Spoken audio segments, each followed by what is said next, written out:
ನಮಸ್ತೆ ಸ್ನೇಹಿತರೆ. ವಾರಾಹಿ ದೇವಿಯ 8 ಪ್ರಮುಖ ರೂಪಗಳನ್ನು ಈ ಕೆಳಕಂಡಂತೆ ಕರೆಯಲಾಗುತ್ತದೆ. ಮೊದಲನೆಯದು ಆದಿವಾರಾಹಿ ಅಂದರೆ ಮೂಲ ರೂಪ. ಮಹಿಷಾರೂಢ ವಾರಾಹಿ ಅಂದರೆ ಮಹಿಷನ ಮೇಲೆ ಸವಾರಿ ಮಾಡುವವಳು.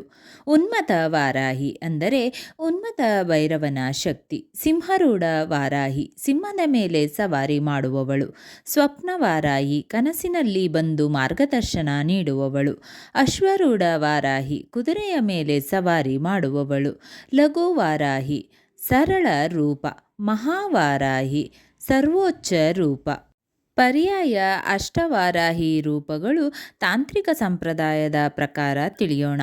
ಸ್ವಪ್ನ ವಾರಾಹಿ, ಸಿದ್ಧಿ ವಾರಾಹಿ, ಮೋಕ್ಷ ವಾರಾಹಿ, ರಾಜ್ಯ ವಾರಾಹಿ, ವೀರ ವಾರಾಹಿ, ಮಹಾಶಕ್ತಿ ವಾರಾಹಿ, ಜ್ಞಾನ ವಾರಾಹಿ, ಧನ ವಾರಾಹಿ. ವಾರಾಹಿ ದೇವಿಯು ಲಲಿತ ತ್ರಿಪುರ ಸುಂದರಿಯ ದಂಡನಾಯಕಿಯಾಗಿದ್ದು ಆಷಾಢ ನವರಾತ್ರಿಯ ಸಮಯದಲ್ಲಿ ಈ ರೂಪಗಳನ್ನು ಪೂಜಿಸುವುದು ವಿಶೇಷ. ಓಂ ರೀಂ ವಾರಾಹಿ ಘೋರೆ ಸ್ವಪ್ನಂ ತತ್ ಸ್ವಾಹಾ. ಓಂ